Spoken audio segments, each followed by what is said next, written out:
Shalom, encore une fois, peuple de Dieu. Nous sommes dans la joie de vous retrouver ce soir dans votre émission. Et que Dieu vous bénisse, vous qui avez choisi EPV TV pour suivre nos émissions. Merci de votre soutien. Et nous vous demandons tout simplement de partager au maximum cette émission, d'inviter des amis, de famille à nous suivre parce que nous sommes en direct sur ces plateaux de EPV Télévision. Et moi, c'est votre servante Nadine Efwanga et à la réalisation de cette émission, le pasteur Constant. Et je suis avec votre apôtre, votre serviteur que vous aimez tant, Coco Bar, qui est de retour sur ces plateaux. Et je les salue. Bonsoir Coco Bar. Shalom, servant de l'Éternel. Vous allez bien? Très bien, par la grâce du Seigneur. Oui, ça tombe bien, hein, c'est une journée internationale de la femme. Hein. Nous allons quand même commencer par ça. Coco Bar, vous avez un mot à dire par rapport à notre journée où... Bien sûr que oui, je salue toutes les femmes du monde, toutes les mamans en particulier. Vraiment que cette journée soit une journée où le Seigneur va faire encore de grandes choses. Il va encore renouveler sa bonté sur toutes les mamans et que le maman soit vraiment de maman, non pas seulement de la maternité, mais que de maman aussi de la maturité. Ça serait quelque chose de très bien. Merci, merci Coco Bar, merci. Et nous sommes là pour parler de votre voyage de Coco Bar. Ça fait 3 semaines qu'on ne vous voit plus et vous étiez parti. Dites-nous vous-même, vous étiez où? Vraiment que le nom du Seigneur soit béni. Je salue tout le monde, ceux qui sont en train de nous suivre à ces nets moments. Je sais que le Coco Bar n'était pas là et je crois que la ville elle était super calme. Et le Coco Bar est de retour, la ville est en feu, quoi. Donc je bénis le Seigneur, je viens de Libreville. Oui. Voilà, j'étais en mission et je travaillais, j'étais invité par l'apôtre Baudis Condé, l'apôtre de Nation, l'église congilcale, et je fais un peu le tour de Libreville. J'ai été chez le vieux père aussi, le prophète Emmanuel Lumbu, il m'a invité dans son grand travail, il est en train d'abattre un grand travail sur place. Oui. J'ai été chez le maréchal, j'ai été chez le prophète Cédric, j'ai sillonné chez le prophète Élisée Mananga, j'ai été chez le prophète évêque Ben Kachama. Vraiment, je fais des églises et vraiment, je travaillais comme pas possible. Ah bon? Mais on ne dirait pas, hein, parce que là, je vois que vous avez quand même, hein? Ben, quand même. Tu sais, le travail de l'Afrique, c'est un travail où tu les fais, mais je ne sais pas comment je vais le dire, mais c'est un travail énorme. Tu fais un travail, mais tu es super à l'aise. Okay. Voilà, les gens, ils sont là, ils croient à la grâce du Seigneur, parce que tout ce que nous faisons ici, et ils ont l'écho. Oui. Ils voient tout ce qu'on fait, et quand je suis arrivé, tout le monde cherchait où on va trouver cet homme. Partout, je marchais, partout, je travaillais. Il y avait des gens qui étaient là. Et les gens m'ont donné un retour. Et voilà, ça, c'est le résultat du retour que j'ai eu. D'accord. Voilà. Donc, ça s'est merveilleusement bien passé. On voit les images. Donc, c'était bien. Et c'était les 9 fléaux. Hein, non, je parlais sur le 10 fléaux. Les 10 fléaux. Voilà. En fait, mon thème, c'était une main puissante. Oui. Le forcera à te laisser partir. Oui. Maintenant, il a fallu qu'on déchiffre ces mains puissantes-là. Voilà. Parce que quand vous lisez le livre de Exode chapitre 6, lorsque Moïse est revenu, parce que l'Éternel au chapitre 5 lui a dit, tu vas te présenter devant Pharaon et tu diras à Pharaon de libérer le peuple. Et Pharaon s'est obstiné en disant qui est l'Éternel. J'obéirai pas à l'Éternel et j'obéirai pas à la voix de l'Éternel parce que je connais pas l'Éternel. Et lorsque Moïse retourna vers l'Éternel, l'Éternel dit à Moïse, tu verras maintenant ce que je ferai à Pharaon. Une main puissante les forcera à vous laisser partir et une main puissante les forcera à vous expulser du territoire. En fait, dans ces contextes, c'est comme si on a parlé de 2 mains. Or, le 2 mains a 10 doigts. Donc, c'est pourquoi je devais toucher les 10 fléaux. Oui. Voilà. Et le 10e fléau, c'est ce qui a fait que Israël sort. Et je parlais sur le premier-né de l'Égypte qui devait mourir. Je parlais sur le sauterelle. J'ai touché tous les 10 fléaux. Je parlais sur l'obscurité. Je parlais sur le tonnerre. Je parlais sur le grenouille. Voilà. Vraiment, c'était quelque chose... c'était phénoménal. C'était phénoménal. Oh, pas phénoménal parce que les gens applaudissent. Est-ce que vous avez vous avez dans votre cœur la joie d'avoir accompli vraiment le travail que le Seigneur vous a envoyé faire à Libreville? Le travail était bon. En fait, c'est pas nous qui vont dire accompli, parce que la Bible non, dit... en voyant peut-être par des témoignages de personnes qui sont venues. Parce que en fait, le témoignage y était.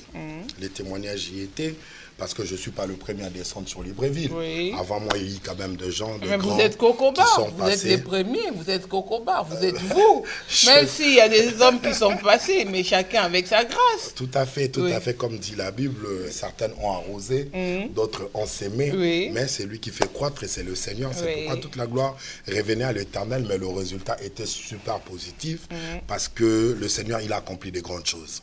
Cela veut dire, on a vu de choses que le Seigneur a fait, comment le Seigneur a parlé, encore une fois, je crois le 3e ou le 4e jour, je crois les images seront là, il y avait un homme qui est venu, il ne voyait pas, c'est-à-dire il avait un œil qui voyait et l'autre œil, ça va faire plus de 85 ans, quasiment, il ne voyait plus. Et le Seigneur a démontré sa puissance sur le champ.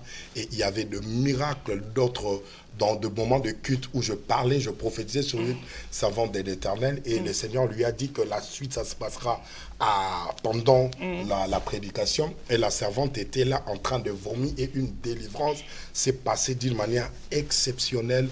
Vraiment, la main de l'Éternel était présente. Waouh! Et nous bénissons le Seigneur sur ça. Cocobar.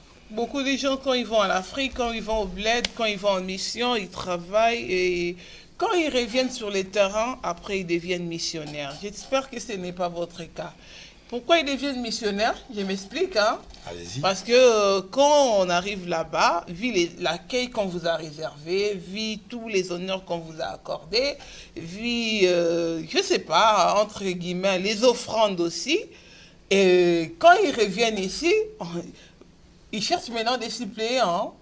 On a vu avec beaucoup de pasteurs qu'on connaît, entre guillemets, quand ils reviennent de là et tout, et ça change, ça change un peu des standings. On dit donc, moi maintenant, il faut que je cherche un suppléant, c'est lui qui va me remplacer, moi qui deviens missionnaire, parce que je pense que Dieu m'a appelé à aller là-bas, donc maintenant je suis missionnaire, je ne vais plus rester sur place. Ce n'est pas votre cas. En fait, j'aimerais le répondre dans 2 volets parce que moi, je suis Cocobar. Oui. Premier volet, un jour, l'apôtre Paul était dans une ville à Lystre. La Bible dit qu'il était en train de prêcher. Et pendant qu'il prêchait, la Bible souligne quelque chose que je l'ai toujours trouvé intriguant. La Bible dit que Paul a vu la foi dans la vie d'un paralytique. Or, la foi, ça n'a jamais été quelque chose de visible. La foi, c'est quelque chose de l'intérieur. Mais Paul a vu que ces paralytiques avaient vraiment la foi d'être sauvés. Et sur le coup, Paul a déclaré une parole et le paralytique était sauvé. Donc, ça sous-entend que lorsque quelqu'un va faire un travail et qu'il trouve que le peuple a le besoin, le peuple a le soif de l'écouter, le peuple manifeste vraiment l'envie de l'écouter, c'est quelque chose qui a toujours déployé la puissance des dieux. Et lorsque quelqu'un ou un serviteur de Dieu voit ces choses, il applaudit parce que les anges aussi sont en train d'applaudir ces choses. Et personne ne peut accepter de travailler dans un lieu où on les tolère. Il faut travailler dans un lieu où on te respecte. C'est ce qui est très important. Et souvent, quand les gens vont dans la mission, ils voient ces choses et ça leur fascine, ça leur donne encore envie de venir et de travailler. Et ça, c'est quelque chose qui a été très positif. Et deuxièmement, c'est-à-dire dans le deuxième volet, il faut déjà comprendre si le Seigneur t'a appelé à la mission, parce que la mission n'est pas facile. Tu peux être en mission, mais ce qui fait la force d'une mission, c'est l'arrière base que tu laisses. Parce que les gens vont te juger par rapport à quoi? Par rapport au travail aussi que tu es en train d'abattre dans le sol auquel tu évolues. Tu ne peux pas être missionnaire, être pasteur itinérant et que tu n'as pas une adresse. Donc ce qui est important, si le Seigneur t'a appelé à la mission, oui, il t'a convaincu, gloire au Seigneur, mais si le Seigneur t'a pas appelé à la mission, on ne fait pas la mission pour faire. Parce qu'aujourd'hui, quand on parle, c'est pas un appel. On voit tout de suite que c'est l'envie qui anime ces gens-là. Non, parce que quand Dieu fait des gens, des des choses... pasteurs, quand on te donne 10 000, tu reviens ici, tu achètes une nouvelle voiture, donc tu as encore envie de retourner parce que tu sais que prochainement, peut-être qu'on va me donner 20 000, on va me donner 30 000. Vous savez, quand Dieu il parle, personne ne voit. c'est que nous devons comprendre, nous qui sommes l'Église, nous ne devons jamais sous-estimer le langage de Dieu. Parce que Dieu, certes, il parle. Donc, quand Dieu peut parler à quelqu'un, l'humanité peut le considérer tel qu'il peut le considérer, mais Dieu aussi arrive à parler. Parce qu'il y a d'autres personnes, leur grâce ne... En fait, ça ne va pas vraiment travailler dans le lieu auquel ils évoluent. Leur grâce peut mieux travailler lorsqu'ils sont à l'extérieur. Parce que là, les gens manifestent de l'envie et ils voient aussi le déploiement de la grâce du Seigneur. Voilà, dans ce sens. Mais si quelqu'un n'a pas cette conviction, moi je dirais qu'on ne fait pas de choses pour faire. Il faut faire les choses quand Dieu vous dit de faire les choses. D'accord, on est convaincus. Vous n'allez pas nous fuir, hein, parce que... vous n'allez pas devenir itinérant. Mais déjà, moi, je suis apôtre. Si le Seigneur me dit, là, maintenant, tu exerces ton apostolat, je vais le faire. Il faut vraiment que le Seigneur puisse vous dire. Hein, exactement. Parce qu'il ne faut pas que ce soit des sentiments qui viennent de vous. Du tout. J'aime bien le village. Après, Dieu va frapper et on va dire, ah, Dieu, pourquoi tu m'as abandonné? Donc, non, j'aime bien le village, j'aime le villageois. D'accord. Voilà. Et bien, Kokobar, après ça, on a vu, après le puissant séminaire que vous avez passé là-bas, vous nous avez ramené quoi ici? Nous qui sommes restés, vous nous avez abandonnés pendant 3 semaines, et aujourd'hui, vous nous ramenez quoi? Ben là, moi, je vous ai ramené le mystère du lézard. Aïe, Kokobar. Lézard, tu sais qu'on nous canine. Ça, c'est les vieillards. Vieillards. C'est les vieillards. Vieillards, lézard et aussi à Nina. Vraiment. Oui. Nous saluons notre frère d'Épaule, hein, j'espère qu'il est en train de suivre. Ouais, l'adorateur du Seigneur. L'adorateur du Seigneur, il est empêché, donc il sera là prochainement. Voilà. On les salue là où elle est et aussi bon anniversaire à sa femme.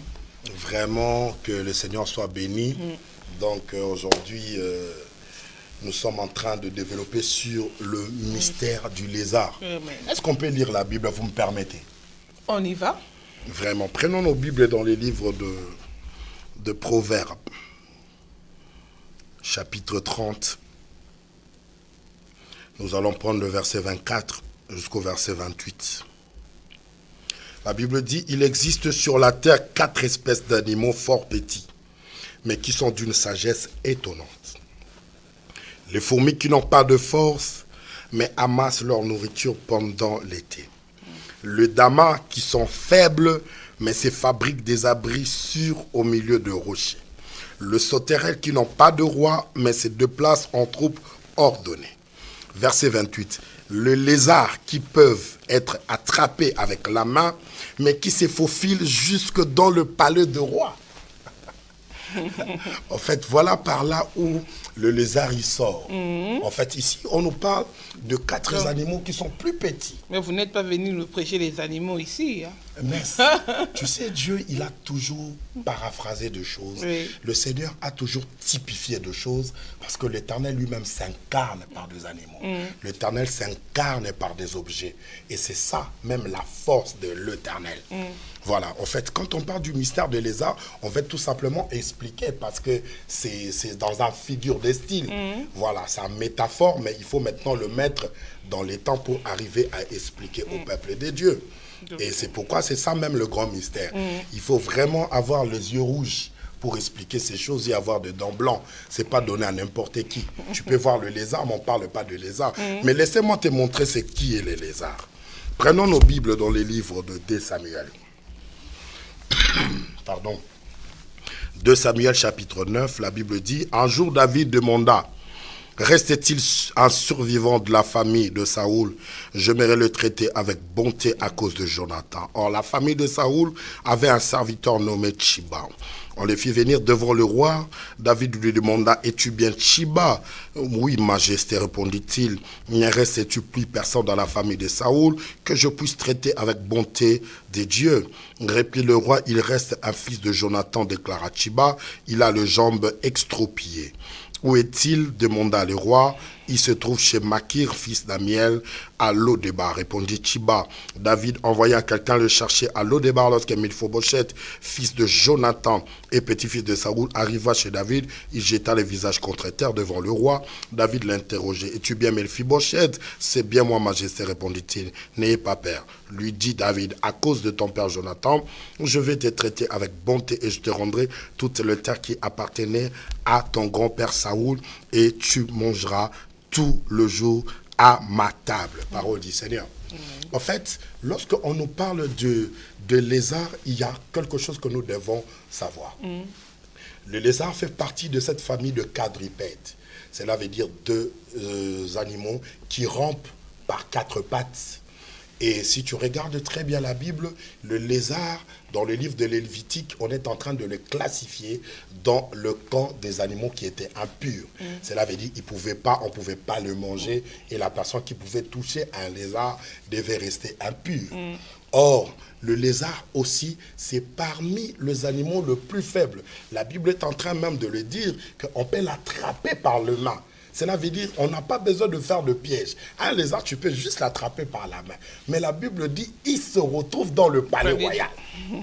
Et ma version, elle est encore meilleure français courant. Il dit, il se faufile. C'est-à-dire, faufiler veut dire, il fraye un chemin. Donc, j'aimerais dire à quelqu'un que l'heure est arrivée où nous sommes dans une génération de douceurs qui doivent faufiler et qui doivent frayer un chemin. Cela veut dire, dans cette génération, le message que le Seigneur m'a donné, n'attends pas que quelqu'un vienne te propulser. N'attends pas qu'un gouvernement puisse être assis pour que tu sois béni. N'attends pas qu'un homme de Dieu t'affecte pour que tu puisses avoir une grande église. Nous sommes arrivés au moment des lézards, quelqu'un qui peut se faufiler pour frayer son chemin. Cela veut dire taille-toi un chemin. Parce que dans le palais royal, maman a dit, il y a toujours un protocole.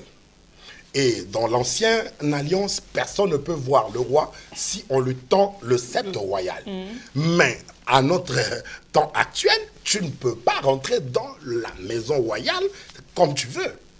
On doit t'annoncer, on doit te programmer pour arriver et avoir une audience. Mais la Bible dit les lézards. Lui, il ne vient pas par la porte, lui, il parade d'un mur. Lui, il faufile. Lui, il faufile. Cela veut dire, vous êtes là avec des gardes-corps, mais vous les retrouvez déjà à l'intérieur. Donc, j'aimerais dire à quelqu'un, le temps est arrivé où les gens, ils vont chercher à faire de protocole, ils vont chercher des audiences, mais ils viendront déjà te trouver, tu es à l'intérieur de quelque chose. Pendant que d'autres personnes doivent consulter des gynécologues pour chercher comment on doit faire des opérations de fibromes machin, mais toi, on se retrouvera, tu es déjà dans la maternité en train d'accoucher. Mais tu es passé par où? Tu leur diras que je suis un lézard. Et écoutez, la Bible déclare ceci.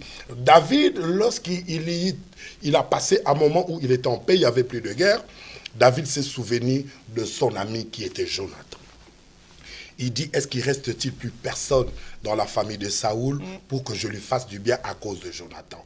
Et la Bible dit qu'il y avait un serviteur qui travaillait dans la cour royale, il s'appelait Tchiba. Et David lui pose la question, est-ce qu'il n'y a plus personne? Et cet homme-là, connaissant David, il dit à David, il y a un qui reste, un fils de Jonathan, mais il est perclus des deux pieds. Donc cela veut dire que cet enfant, il rampe. Il ne marche pas. Voilà. Alors que cet enfant devait typifier un lézard. Parce que le lézard ne marche pas, mais le lézard rampe. Voilà, donc Mephibosheth, il était un lézard. Mais comment se retrouver dans le palais royal? Parce que le palais royal avait une loi. Et c'était quoi la loi? Aucun boiteux, aucun aveugle ne puisse franchir la seuil de la porte du palais royal.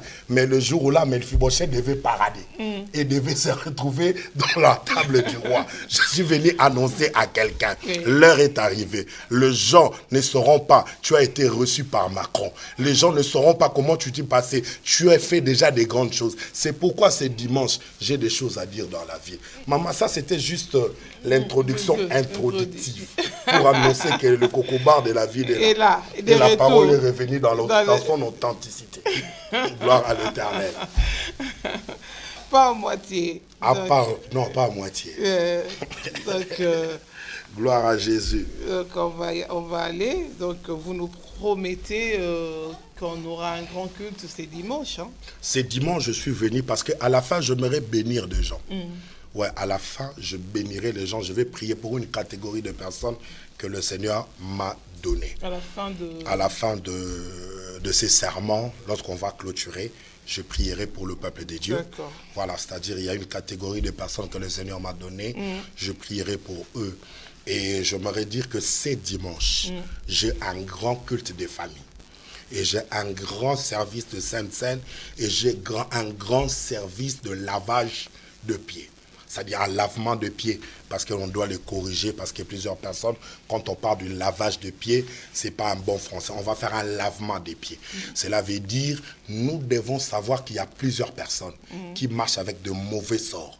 Il y a beaucoup de personnes, il y a des paroles de malédiction qui ont été dites sur eux, mais ils n'arrivent pas à comprendre tout ce qu'ils font. Ils sont toujours en train de tourniquer. Ils sont en train de chercher comme ça. Même s'ils avançaient, il n'y a rien qui avance dans leur vie. Et c'est ce travail que je ferai ce dimanche. Le Seigneur m'a mandaté. Il m'a dit, quand tu vas retourner en ville, voilà ce que tu vas faire. Parce que j'ai eu le temps de parler avec le Seigneur pendant 9 heures du temps dans le ciel, parce que j'étais dans l'avion. Et le Seigneur m'a recommandé de fortes choses que je dois adresser au peuple. Cela veut dire tout le cas de gens. Tu as un problème. Il y a d'autres personnes, ils ont des problèmes des haleines. Le Seigneur m'a dit, il faut qu'il y ait une purification dans la vie de ces gens. Il y a d'autres personnes, ils vivent, mais ils vivent que sur blocage, ils vivent que sur dette après dette, découvert après découverte. Le Seigneur m'a mandaté, il dit, tu dois débloquer toutes ces catégories de personnes. Il y a certaines personnes, ils ont un problème de conception comme pas possible. On est en train d'essayer, il n'y a pas d'enfants. Le Seigneur m'a donné des enfants, il dit, va donner au peuple. Et il y a de grandes choses qui vont se passer. Cela veut dire, je suis en train d'inviter les gens. C'est dimanche 11 mars. Ne manquez pas à ces grands rendez-vous divins, parce que le Seigneur va déployer sa force. Le Seigneur va t'accorder ce dont ton cœur a besoin. Nous sommes au 3e mois. Et 3e mois, c'est un chiffre de la résurrection. Il faut que bon nombre de choses soient ressuscitées. Le Seigneur m'a même parlé pour bon nombre de serviteurs de Dieu. Tu es ministre de Dieu, tu es serviteur de Dieu. Il y a bon nombre de choses qui ne marchent pas. Je t'invite. Viens ce dimanche, il y a une affectation. Je crois à l'affectation. Je crois à la puissance de Dieu et je crois au sacerdoce. Cela veut dire toute personne qui croise Dieu au travers de ses serviteurs, il y a toujours quelque chose qui se passe. C'est pourquoi je suis vraiment en train d'inviter le peuple, afin que le peuple soit là ce dimanche. Cocobar, le peuple va se dire, Cocobar, il vient du bled et nous ramène les lavages de pieds. Pourquoi on lave les pieds des gens? Mais c'est biblique. Ça, c'est un problème, parce que l'Église doit toujours comprendre. Il y a la partie parole, qui est la partie qu'on appelle toujours logos. Mais il y a toujours la partie cérémoniale de l'Église. Ça, ce sont des choses qui ne sont pas réservées aux enfants. Ce sont des choses qui sont réservées aux personnes qui ont le droit d'onction et aux personnes qui maîtrisent le méné tekel de Dieu. Aux vieillards. Voilà, cela veut dire l'Église doit comprendre qu'il y a toujours eu des parties cérémoniales à l'Église. Le jour où la cérémonie quitte l'Église, ce n'est plus la spiritualité. La spiritualité, elle est basée sur le cérémonial. Ça, c'est important. Parce qu'il y a d'autres personnes. Regardez Jésus. Il appelle tous ses disciples avec toute la dimension de sa divine puissance qu'il possédait. Mais il est en train de dire à ses disciples, je vais vous laver le pied. Pierre s'est obstiné, il dit, non Seigneur, tu ne me laveras pas, c'est à moi de le faire. Il dit, si tu veux participer à ce que je ferai, je vais vous faire ces lavements de pieds. Et au final, il dit, c'est ainsi que vous aussi, à votre tour, vous devez le faire. Pourquoi? Parce qu'il y a certaines personnes qui doivent comprendre. Vous savez, tout ce que nous sommes en train de faire, nous devons faire très attention, surtout au niveau de nos jambes, au niveau de nos pieds. Regardez dans Exode chapitre 3, la Bible déclare ceci. Le jour où Moïse arrive sur la montagne d'Horeb, il a aperçu de loin un buisson ardent, tout en feu, mais il ne se consumait pas. L'Éternel lui a dit, ôte tes souliers, car le lieu auquel tu te tiens, c'est un lieu sacré. Regardez aussi, Boaz, il était en train d'endormir. Mais Naomi est en train de coacher Ruth pour lui dire, quand tu rentres, découvre ses pieds. Alors que la Bible dit, où partout foulera la plante de vos pieds, je vous le donne en possession. Jean-Baptiste est arrivé. Il est en train de dire, je ne suis pas digne d'ouvrir le courroie de ses sandales. Pourquoi il ne parlait pas d'ouvrir même sa tunique, mais pourquoi il parlait de sandales? Et vous allez comprendre le jour où la personne qui avait le droit d'onction sur Ruth, il devait prendre en mariage, la Bible déclare, si tu enlèves la chaussure et que tu donnes à quelqu'un, ça veut dire que toi, tu ne veux pas prendre et quelqu'un d'autre va le prendre. Pourquoi seulement les pieds? et vous allez comprendre qu'il y a un mystère. Pourquoi on a cloué Christ dans le pied? Il y a un mystère. Et ce mystère-là, il faut avoir les yeux rouges. Il faut être cocobar. T'as tout capté. Gloire au Seigneur. Et ça va se passer ce dimanche. Ne manquez surtout pas ces grands cultes de communion fraternelle. Donc on va manger le corps et boire le sang de Jésus. Voilà. Et ce n'est pas tous les jours qu'on les fait, hein? Non, nous, on a l'habitude de les faire tout le premier dimanche de mois. Voilà, comme le premier dimanche de mois, le cocobar n'était pas dans la ville. Voilà, donc je le ramène le deuxième dimanche pour donner aussi bénéfice à toute personne de le prendre. Parce que tout le premier dimanche de mois, c'est moi qui bénis le peuple. Donc un étranger peut être là, il peut juste travailler. Mais j'ai toujours une bénédiction. Cela est recommandé par le Seigneur depuis 2012. Aujourd'hui, je crois que ça va faire 6 ans que je fais ça. Tout le premier dimanche de mois, il y a toujours une bénédiction que je prie pour des familles. Et depuis 2012 jusqu'à 2018, il n'y a aucun membre de l'église priant à l'église Rehoboth est mort. Depuis qu'on a commencé ce travail. Et nous bénissons le Seigneur sur cela. D'accord, nous croyons à la grâce, que Dieu vous bénisse. Et vous avez dit que vous avez reçu une recommandation de prier pour les gens. Hein? Oui, j'aimerais prier vraiment pour une catégorie de personnes parce qu'il y a bon nombre de personnes qui sont là et ils traversent le moment le plus difficile et le plus noir dans leur vie. Mais ce qui est très important, nous devons savoir une chose.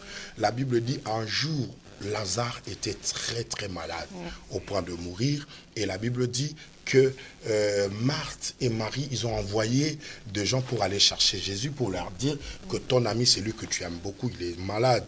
Et à ce moment-là, Lazare ne comprenait pas que son ami qu'il aimait beaucoup, il venait toujours pas. Et la Bible dit, 4 jours plus tard, cet homme est mort. Et quand cet homme est mort, Jésus devait venir dans cette ville pour venir opérer des choses dans la vie de Lazare. Et lorsque Jésus arrive dans la ville de Béthanie, la Bible dit que Jésus va dans la tombe de Lazare. Et plusieurs personnes pensaient qu'il est allé pour se recueillir ou pour pleurer son ami. Mais ce qui est important, Jésus n'a pas apporté le gerbe de fleurs parce qu'il savait que je dois ramener Lazare et lui faire retourner dans la ville. Cela veut dire quand des choses deviennent très difficiles, il y a toujours l'apparition du Seigneur qui arrive dans la ville. Et quand il arrive dans la ville, c'est juste pour prendre quelqu'un qui est dans une tombe. Quelqu'un qui est dans le tombeau, quelqu'un qui est déjà enterré, pour qu'il déterre la personne et que la personne regagne la scène. Parce qu'il y a plusieurs personnes qui ont perdu, ils ont quitté la scène. Ils n'arrivent même pas à être dans la scène. Mais le Seigneur, il est là, il est merveilleux. Il est là toujours pour nous faire du bien. C'est pourquoi je mérite prier pour une catégorie de personnes. Je mérite prier surtout aujourd'hui pour des personnes qui ont du mal à concevoir. Il y a des gens, ils ont déjà des enfants, mais ils n'arrivent pas à faire un deuxième. Ils n'arrivent pas à ajouter. Il s'est remarié, il a refait sa vie. Mais avec la personne auquel il a refait sa vie, il n'arrive pas à avoir des enfants. Et ça commence à jaser, ça commence à parler. J'aimerais te dire que le temps de miracle n'est pas passé. J'aimerais te dire que le Seigneur est le même hier, aujourd'hui et éternellement. Le même Dieu qui a donné à Sarah les enfants. Le même Dieu qui a donné à Rebecca les enfants. Le même Dieu qui a donné à Anne les enfants. Ce Dieu-là est vivant et ce Dieu-là n'est pas mort. Et je bénis le Seigneur parce que le mois de mars a toujours été le mois de la femme. Donc la femme doit être dans la joie. Or cette femme ne se limite pas seulement par la femme, mais cette femme-là doit savoir c'est l'église aussi. Cela veut dire c'est le mois où l'église doit être dans la joie et célébrer sa fête. Voilà la raison pour laquelle je m'aurais prié. Je m'aurais prié pour une catégorie de personnes qui ont de maladies incurables, de maladies dites qui ont de connotations spirituelles, de la maladie qui ont de sources spirituelles. Depuis qu'on a commencé à diagnostiquer pour ta maladie, il n'y a rien qui se passe. Tu n'as jamais compris d'où vient cette maladie. On est en train d'essayer comment faire pour calmer cette maladie, mais il n'y a rien qui arrive à se faire. C'est pourquoi je m'aimerais prier pour cette catégorie de maladies. Et je t'invite, toi qui es en train de m'écouter, ce dimanche, j'ai un grand travail à faire. J'ai un grand travail de famille à faire. Ne viens pas seul, ramène ta famille. Il y a une grâce particulière. Il y a une grâce très très particulière qui est dans la ville. Et profitez-en parce que le Seigneur est en train de traverser. Nous sommes au 44 et 46 Sadi Carnot. Aubervilliers 93 300, non loin de l'hôpital Roseraie. Nous sommes là. Tu viens du côté de Paris, tu descends sur RERB, tu descends sur la Courneuve Aubervilliers, tu peux récupérer le bus 149, tu peux récupérer 150, tu peux récupérer 170 et tu descends à l'hôpital La Roseraie. Et là, tu verras, là où il y a de papier peint, où on va de papier, tu rentres juste dans cette ruelle-là, c'est ça, Sadi Carnot. Et tu arriveras au 44 et 46, c'est là où éclate la gloire de Dieu. C'est dimanche, nous serons cultes. À partir de 12h, nous démarrons. Cela veut dire qu'on aura 1 heure d'adoration extraordinaire. Et à partir de 13h, je récupère la parole. Et jusqu'à 14h45, je finis tout le service et je bénis le peuple. À 15h, tu pourras déjà regagner ta maison. Je n'ai que 3 heures de service à faire avec vous. C'est pourquoi cela est très important. J'aimerais vraiment que tu ne manques jamais dans ces grands rendez-vous parce que le Seigneur va opérer des grandes choses. Gloire à l'Éternel. Et j'aimerais maintenant prier. Là où tu es, commence seulement à bénir le Seigneur. Commence à rendre grâce à Dieu par rapport à tout ce que le Seigneur est en train de te parler, ce que le Seigneur t'a avisé, ce que le Seigneur t'a averti. Bénissons le Seigneur. Alléluia. Seigneur, nous te rendons grâce. Seigneur, laisse que ton nom soit béni à jamais. Seigneur, que la grâce et la faveur de Dieu soient dans la vie de ce peuple qui est en train de nous écouter, ce peuple qui est en train de nous suivre. Nous demandons et nous implorons la faveur de Dieu. Nous demandons et nous implorons la grâce du Seigneur. Que la grâce du Seigneur soit dans vos familles, que la grâce du Seigneur soit dans vos vies, que la grâce du Seigneur vous accompagne et que le Dieu de miracles puisse accomplir de grandes choses et que le Dieu de grâce puisse accomplir de grandes faveurs. Je suis en train de déclarer que la puissance de Dieu se déploie dans chaque famille. Je suis en train de déclarer que la puissance de l'Éternel se déclenche dans chaque maison. Au son de ma voix, que de miracles s'opèrent. Au son de ma voix, qu'un paralytique lâche son béquille, lâche son fauteuil et qui se relève. Au son de ma voix, qu'un aveugle recouvre la vue. Au son de ma voix, que quelque chose qui ne tournait pas dans ta vie puisse tourner. Au son de ma voix, tu n'arrivais pas à se relever. Le Seigneur me montre quelqu'un qui est dans le coma. Il y a quelqu'un qui est venu te voir et il a mis juste un téléphone à côté de toi. Laisse que le son de ma voix pénètre là où tu es. Que tu quitte de sonde, quitte ton corps et que tu te relèves dans le nom de Jésus. Je suis en train de prier pour quelqu'un qui est dans l'hôpital Roseraie. Il y a la faveur de Dieu sur toi.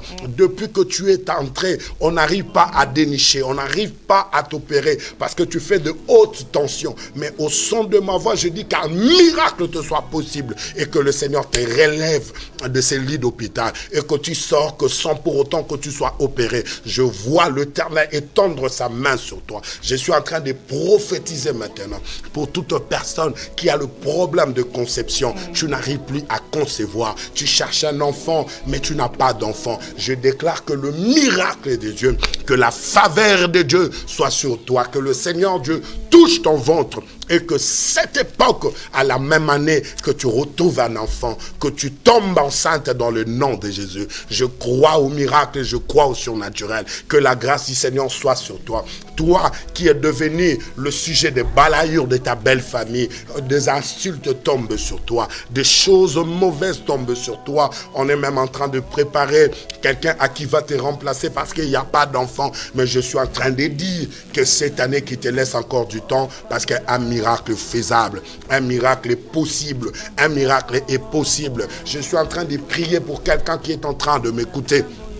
Il y a une maladie d'éléphant, je suis en train de voir dans tes jambes. On a injecté des choses dites comme de mbassou, mais ce n'est pas du mbassou. Mais tu as des jambes qui se gonflent là. Tu es en train de m'écouter. Je déclare, je j'aimerais te voir ce dimanche et tu viendras donner le témoignage. Mais pendant que je parle, je suis en train de sécher cette maladie. Au nom de Jésus-Christ, que tu sois guéri à l'instant même. Et pendant que je parle, je suis en train de prier pour quelqu'un. Tu es en train de m'écouter. Ça va faire 3 jours jour tu n'arrives pas à te relever de ton lit parce que tu as un dos cassé, tu ne sais pas d'où vient la source de provenance, mais je suis en train de déclarer sur toi, le Seigneur est en train de te relever. Je suis en train de prier pour quelqu'un, tu n'arrives plus à dormir la nuit, tu ne prends que le sommeil le matin. Chaque nuit, il n'y a pas le sommeil, mais le Seigneur est en train de me dire, tu es en train de m'écouter. Cette nuit, tu dormiras comme un bébé, car le Seigneur va te relever, car le Seigneur va faire de grandes choses sur toi.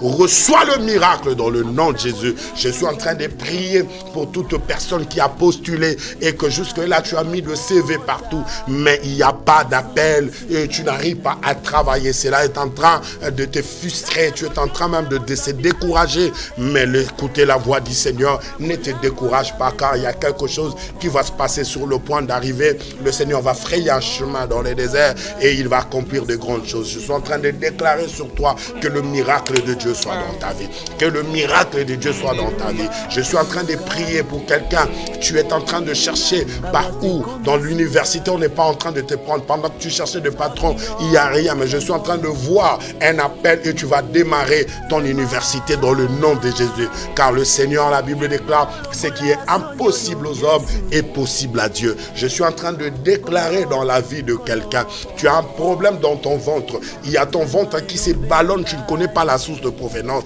mais à partir de que je parle, le Seigneur est en train de te toucher et le Seigneur est en train de te libérer dans le nom de Jésus. Il y a quelqu'un, tu es en ligne, tu es en train de me suivre. Le Seigneur est en train de me dire qu'il y a un prophète qui t'a appelé pour te dire qu'il y a l'un de tes enfants, il a été ensorcelé et on lui a donné de la sorcellerie. Et tu es en train de remarquer aussi des choses un peu très compliquées dans la vie de cet enfant. Mais le Seigneur me dit te dire, tu es dans l'île de France, ramenez-moi cet enfant, c'est dimanche, car le Seigneur va démontrer sa puissance. La Bible déclare, ce qui est impossible aux hommes est possible à Dieu.